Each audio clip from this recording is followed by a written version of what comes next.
नमस्कार, मैं रश्मि। स्वागत है आपका देश के सबसे तेजी से बढ़ते हुए न्यूज चैनल प्रजातंत्र टीवी में। आज हमारे साथ कांग्रेस प्रवक्ता मुकेश शर्मा मौजूद हैं हमारे स्टूडियो में। बहुत बहुत स्वागत है सर आपका। धन्यवाद। मुकेश शर्मा, हम आपसे जानना चाह रहे हैं कि जिस तरह से हमने देखा कि कोरोना की दूसरी लहर ने कैसी तबाही मचाई, भारत में कोहराम सा मच गया, लाखों जाने गई, लाखों परिवार बर्बाद हो गए और अब ब्लैक फंगस की तबाही हमारे सर पर मंडरा रही है। तो ऐसे में जब आपने कहा कि पीएम के घर के सामने आप धरना देंगे, तो आपके लिए पुलिस बैरिकेडिंग की गई, आपको घर में ही रोक लिया गया। तो क्या आप घर से ही धरना प्रदर्शन कर रहे हैं? देखिए, मैं आपका धन्यवाद करता हूं, आपने इस मामले को उठाया है। मेरा ये कहना है कि सरकार को पूरा 1 साल का टाइम मिला। सरकार ने कोरोना काल की दूसरी लहर में किसी तरीके की कोई ऐसी संजीदगी नहीं दिखाई जिससे लाखों लोग मरने से बच सकें। और सही अगर मैं कहूं कि सरकार कहीं नजर नहीं आ रही है, आज सरकार है ही नहीं। मैं ब्लैक फंगस, इस वक्त ब्लैक फंगस की दवा की ये हालत है, माफ करिएगा, बच्चे रोते हैं कि अंकल बचा लो मेरी माँ को, अंकल बचा लो मेरी माँ को, दवा दिलवा दो। मैं सरकार से जानने का मुझे अधिकार है, दिल्ली नहीं पूरे देश की बात कर रहा हूं मैं। राजधानी में तो अचंभा है कि भारत की राजधानी की हालत है, तो दूर दराज के जो गांव हैं जहां पर मेडिकल फैसिलिटी नहीं है, वहां क्या हालत होगी आप अंदाजा लगा सकती हैं। अभी इंदौर की एक छोटी सी बच्ची का वीडियो वायरल हुआ था सोशल मीडिया पर, मुझे टेलीफोन आया इंदौर से, मैंने उसकी भी मदद का प्रयास किया। मुझे रोना आता है और मैं सरकार से जानना चाहता हूं कि ब्लैक फंगस की दवा, सरकार को जब जानकारी थी कि ब्लैक फंगस फैल रहा है, तो आखिर अब तक ये दवा मरीजों को क्यों नहीं मिल रही है? मेरे पास सिवाय इसके क्या विकल्प था कि भारत के माननीय प्रधानमंत्री जी मोदी जी, जो अपने आप को यशस्वी प्रधानमंत्री कहते हैं, जो अपने आप को आज कहते हैं कि दुनिया में मेरा डंका बज रहा है, आज दुनिया में हिंदुस्तान का डंका बज रहा है कि हिंदुस्तान के मरीजों को ब्लैक फंगस की दवा नहीं मिल रही है। दूसरा सवाल मैं आपसे जानना करना चाहता हूं, देश के लोग को ये पूछने का अधिकार है जी। 2G पाउडर, एक सेकंड, 2G पाउडर, जब आपने डीआरडीओ ने 2G पाउडर की 10,000 डोज बनाई, राजनाथ सिंह जी ने हर्षवर्धन जी को हैंडओवर की, हर्षवर्धन जी ने गुलेरिया जी को एम्स में हैंडओवर की, आपने फोटो सेशन करवा लिया, लेकिन आज तक 2G पाउडर मरीजों को दवा नहीं मिल रही है। ये दोनों सवाल मेरे आज प्रधानमंत्री जी से थे। और फ्री वैक्सीनेशन देश में हो, इन तीनों चीजों को लेकर मैं प्रधानमंत्री आवास पर जाना चाहता था। पुलिस के आला अधिकारियों ने कहा कि मुकेश जी कोविड है। मैं कानून को मानने वाला इंसान हूं। जैसे ही मैं घर से निकलने लगा 12:30 बजे, मेरे घर के बाहर पुलिस छावनी बना दी गई, मेरे गेट के बाहर बैरिकेडिंग लगा दी गई। जैसे ही मैं ड्राइवर के साथ गाड़ी में बैठने लगा, आला पुलिस अफसरों ने मुझे रोका और मुझे इसलिए मजबूरी में वहीं अपने घर पर धरने पर बैठना पड़ा। जी, लेकिन मुकेश जी, अभी कुछ दिनों पहले ही हमने देखा कि प्रधानमंत्री जी जब वो संदेश दे रहे थे, वो रो रहे थे, उनकी आंखों में आंसू थे। कोरोना से जो भी मौतें हुई हैं उनके परिजनों के लिए उनकी आंखों में दर्द छलक रहा था। तो इसके बारे में क्या कहना चाहेंगे आप? क्या उनकी संवेदनाएं, हमें तो लगा कि प्रधानमंत्री जी काफी भावुक थे और काफी संवेदनशील दिखे। एक इंसान के अहंकार ने इस देश के लाखों लोगों को मरने के लिए सड़क पर छोड़ दिया। एक आदमी के अहंकार की वजह से हिंदुओं को लाशें गंगा किनारे दफनानी पड़ी हैं। जो पार्टी अपने आप को हिंदुओं का ठेकेदार समझती थी, मैं मुझे इस देश के लोगों को जानने का अधिकार है, क्या उनके रीति रिवाज से आज दाह संस्कार तक ये सरकार नहीं करवा सकी है? ये सरकार आखिर चाहती क्या है? आपको जानकारी पता नहीं है या नहीं है, पिछले 70-72 साल में आज तक हिंदुस्तान में ऐसा नहीं हुआ कि दाह संस्कार के लिए 20,000 से 75,000 रुपए तक रिश्वत देनी पड़ी हो। मैं नाम नहीं लूंगा, दिल्ली के एक बहुत सीनियर जर्नलिस्ट, टेलीविजन के एंकर है वो, उनका मुझे टेलीफोन आता है। मैंने सोचा पता नहीं कितना बड़ा काम वो मुझे बताने वाले। उन्होंने कहा, मुकेश भाई, हमारे एम्प्लॉय के फादर की डेथ हो गई है अस्पताल जजे कॉलोनी में आपके इलाके में, आप शमशान घाट के पंडित जी को बोले कि वो इसका क्रिमेशन करा दें। मुझे रोना आया। मैंने रात को 11 बजे शमशान में टेलीफोन किया, जैसे तैसे मैंने हाथ जोड़ के वहां बॉडी रखवाई और उसके क्रिमेशन का इंतजाम करवाया। इससे बड़ी अव्यवस्था देश में कोई हो नहीं सकती। प्रधानमंत्री जी को तो आंसू निकालने की आदत है, वो तो 1 मिनट में आंसू निकाल देते हैं। अरे आंसू निकालने से बेहतर था आप एक साल से इंतजाम करते हैं देश के लोगों के लिए दवा का।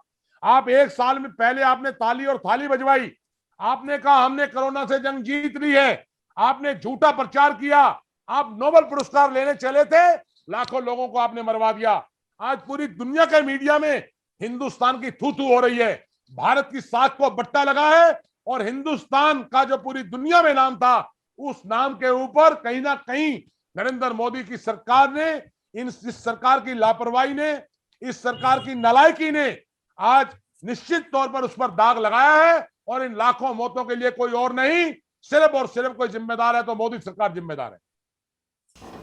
जी, भारत की राजनीति में आप किस तरीके से इसे देखते हैं, क्या मोड़ लेगी? अभी फिर उत्तर प्रदेश चुनाव आ रहे हैं, बीजेपी ने बंगाल चुनाव को एक अनदेखा कर दिया, कोरोना को बिल्कुल अनदेखा करके वहां रैलियां करवाते रहे वो। अब उत्तर प्रदेश चुनाव है, तो क्या राजनीतिक मोड़ क्या लेगी, क्या कहना चाहेंगे आप? मैं क्षमा करिएगा, एक बात पूछना चाहता हूं आपसे। आप बहुत जी। वरिष्ठ पत्रकार हैं और आप बहुत जी। संवेदनशील हैं, और आपका चैनल बहुत संवेदनशील है। आपका चैनल आज हिंदुस्तान में एक बहुत लीडिंग चैनलों में से है। मैं आपसे एक सवाल करना चाहता हूं। जब आप तबलीगी जमात को पिछली लहर के अंदर दोषी ठहरा रहे थे कि जैसे तबलीगी जमात की जैसे देश में कोरोना फैल रहा है, आपने कुंभ करवाया, क्या आप बंगाल में रैली कर रहे थे जिस दिन देश के अंदर लाखों केस थे, उस दिन मोदी जी देश के मीडिया को यह बता रहे थे कि सिर ही सिर नजर आ रहे हैं, इतनी भीड़ मेरी रैली में है। क्या ये एक जिम्मेदार प्रधानमंत्री का काम था? क्या देश के अंदर बंगाल का चुनाव एक फेस में हो नहीं सकता था?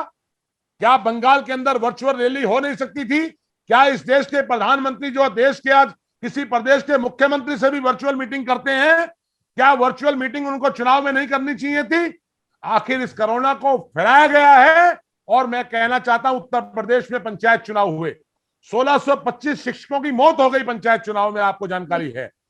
पंचायत चुनाव कौन सा आसमान गिर रहा था, अदालत ने बार बार बीच में अंदर दखल दिया, लेकिन सरकार हठधर्मी पर अड़ी रही और पंचायत चुनाव उन्होंने कराए। उत्तर प्रदेश की आज हालत क्या हो गई पंचायत चुनाव की वजह से। मैं कहना चाहता हूं, ये सरकार गलत एजेंडे पर चल रही है, और ये हिंदू मुस्लिम खेलकर अब इस देश के लोगों को मूर्ख नहीं बना पाएंगे। निश्चित तौर पर देश के अंदर बड़ा परिवर्तन होने जा रहा है। देश के लोग गुस्से में हैं, और मैं तो कहा करता हूं, 7 साल का ये जो बर्बादी का शासन है, जो 7 साल बर्बादी के हैं, इसमें सिवाय महंगाई की मार के, सिवाय लाशों, मोदी सरकार ने इस देश को कुछ नहीं दिया 7 सालों में। दिल्ली में क्या कहना चाहेंगे आपकी, दिल्ली में अरविंद केजरीवाल ने कैसा काम किया कोरोना काल में? मैं आपसे एक सवाल पूछ रहा हूं, आप मुझसे मत पूछिए। दिल्ली के लोग आपके चैनल के माध्यम से केजरीवाल जी से पूछना चाहते हैं। ये वही केजरीवाल जी हैं, अगर आपको याद हो, इस देश का मीडिया भूल जाता है, दिल्ली पुलिस के 2 सिपाहियों को सस्पेंड करवाने के लिए दिल्ली का मुख्यमंत्री वोट क्लब पर 26 जनवरी से पहले धरने पर बैठता है। आज दिल्ली के अंदर ब्लैक फंगस की दवाई नहीं मिल रही है। केजरीवाल जी, नाटक बंद करो। 2 सिपाहियों को सस्पेंड कराने के लिए धरने पर बैठने वाले केजरीवाल जी, अगर आप ईमानदार हैं और आप मोदी सरकार से मिले हुए नहीं हैं, तो ब्लैक फंगस की दवा के लिए मुकेश शर्मा से पहले आपको प्रधानमंत्री आवास पर धरने पर बैठना चाहिए। क्या 2 सिपाहियों को सस्पेंड कराना जरूरी है या ब्लैक फंगस की दवा जरूरी है? मैं आपसे पूछना चाहता हूं, दिल्ली के लोग केजरीवाल जी से पूछना चाहते हैं आपके चैनल के माध्यम से। कोई जवाब उनके पास नहीं है। केजरीवाल जी टेलीविजन के नेता हैं। एक मिनट, केजरीवाल जी ने 50 करोड़ रुपए रखे। मुकेश जी, ठीक है, तो हम ये कहना मान लें कि अभी ये धरना आपका, आप धरने पे बैठे हैं अभी, और अभी बैठे रहेंगे जब तक कि आपको पीएम आवास तक पहुंचने नहीं दिया जाता। देखिए, मेरा कहना यह है कि मैं धरने पर था, मैं अनिश्चितकालीन धरना मैंने आज नहीं किया है। मैं अब आपसे, चूंकि जूम पर मेरा इंटरव्यू था, मुझे 6 से 7 बजे तक टीवी भारतवर्ष पे लाइव बैठना है। मैं कल अपने साथियों से सलाह करूंगा, और मैं निश्चित तौर पर कल शाम तक निर्णय लेकर सरकार को 24 घंटे का अल्टीमेटम देकर मैं 24 घंटे के बाद फिर प्रधानमंत्री आवास पर धरने पर बैठने जा रहा हूं। वरना सरकार को मैं अल्टीमेटम देना चाहता हूं कि सरकार अगले 24-36 घंटे के अंदर ब्लैक फंगस की दवा का इंतजाम हर मरीज के लिए करे। मेडिकल स्टोर पे भेजे या ना भेजे, लेकिन मरीज के पास हॉस्पिटल तक दवा पहुंचनी चाहिए। ये इस देश में उस मरीज का अधिकार है, ये संवैधानिक व्यवस्था है। टैक्स के पैसे से दवा बनती है। मोदी जी अपने घर से नहीं दे रहे हैं, और ये सरकार अगर बाबा रामदेव के लिए और पूंजीपतियों के लिए काम कर रही है तो ये देश इसको बर्दाश्त नहीं करेगा। जी बहुत बहुत धन्यवाद मुकेश जी हमारे साथ जुड़ने के लिए हमारे चैनल पे, धन्यवाद। तो हमारे साथ आज मुकेश शर्मा जी कांग्रेस प्रवक्ता मौजूद थे, जिन्होंने कहा है कि वो पीएम आवास तक पहुंचने के लिए धरने पर बैठे रहेंगे। ब्लैक फंगस की दवाई के लिए उन्होंने ये धरना प्रदर्शन किया है और जब तक कि पुलिस उन्हें पीएम आवास तक पहुंचने नहीं देती, बैरिकेडिंग के बावजूद वो पीएम आवास तक निकले, लेकिन बैरिकेडिंग के बावजूद वो अपने घर से ही धरना प्रदर्शन कर रहे हैं और उन्होंने कहा है कि अगले 24 घंटे तक का समय दिया है उन्होंने, वे पीएम आवास तक पहुंचेंगे और ब्लैक फंगस की दवाई को मुहैया कराएंगे अपने देशवासियों के लिए। धन्यवाद, बहुत बहुत धन्यवाद आपका हमारे साथ जुड़ने के लिए।